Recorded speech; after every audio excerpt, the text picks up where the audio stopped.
told us authorities did search the home and car of Bobby Cutts Jr., the cop who is the father of Jessie's son and unborn baby. Now, Cutts is still married to another woman, as we've been reporting, and also has a daughter with model and actress Nikki Giavasis, who now lives on the West Coast.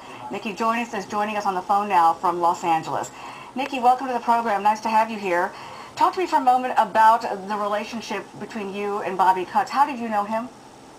I met him in college. You met him in college, and from that point, you all had a long relationship?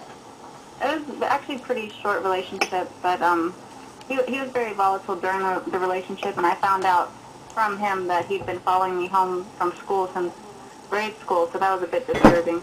The relationship didn't last very long. But he has a history, as you say, of violent behavior. Oh, definitely. Talk to me about that for a moment. What kinds of situations were you involved in? Well, he threatened to steal my daughter continuously, and by 1998 I was in a new relationship. He was very bothered by that, so he came to my home and kicked my door in, and he was jailed for criminal trespassing. Did you take any restraining orders out against him?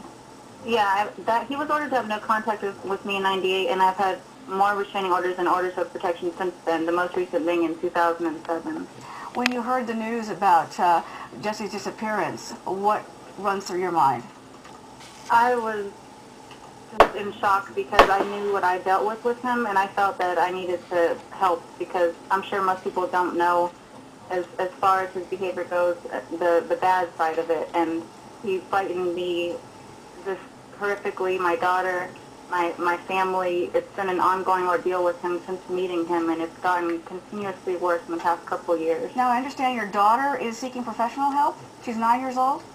Yeah, she had to go see a professional therapist and children's advocate because he'd hit her, he'd yelled at her, he'd told her she'd become a stripper and a lesbian, and he graphically explained what that was. We found out that he was a swinger, and he told her that he was going to have a swinger convention in his bed, and she was going to be there.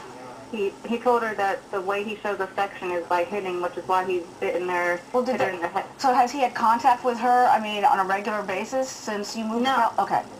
And in terms of his relationship with Jessie, had you ever met her? No, I never met her. My daughter met her. I never met her, though. She said she was very nice. And so the situation right now, as you understand it, is that he is cooperating with police. And at this point, they're not saying that he is a suspect.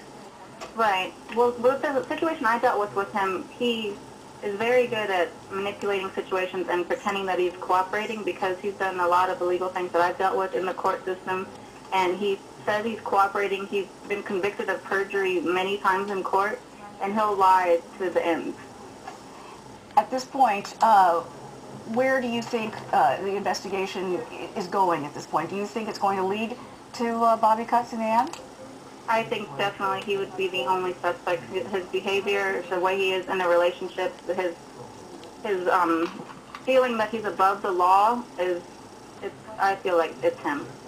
Again, for our viewers who are just joining us, we are talking to Nikki Giavasis, who is also a woman who knows Bobby Cutts. She has a daughter by him, and they had a relationship several years ago. Let's talk for a moment again about giving us a sense of the volatile nature of the way he treated you and the way he was treating your daughter. At what point did you finally say enough is enough?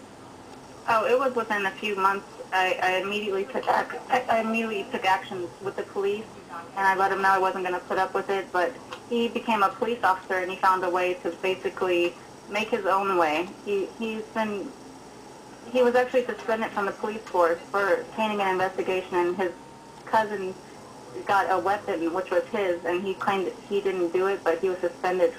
So there's a lot of things, if you research his history of him with investigations and his police history, where he's continuously been in trouble every year.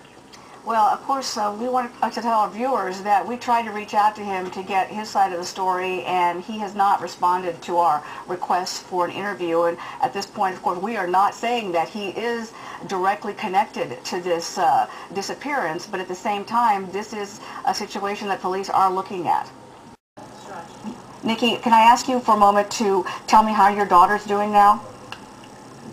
She's finally gotten back to herself. She was extremely traumatized from having to be around him. She had gone into a shell. She was really originally only supposed to visit with him for a week. He stole her for over 6 months. He stole her for 6 months?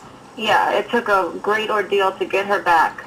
And he had never been ordered visitation, never child support, nothing like that. But he claimed that I had stolen her just as a way to make me have to be in the legal system and to fight him because he knew that his background was kind of shady. So, how did you finally track him down?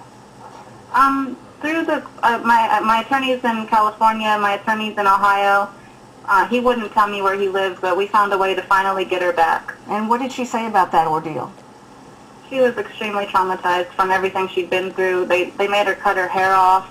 The children's services in Ohio were warned about the things he'd done. I'd contacted the sheriffs in Ohio, and they questioned her in front of him. So she was afraid to say what had happened to her with all the hitting and fighting.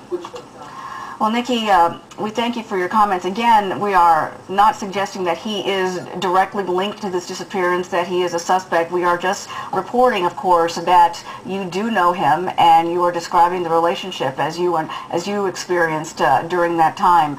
We appreciate your comments and your insights. Thank you very much. Thank you for joining us.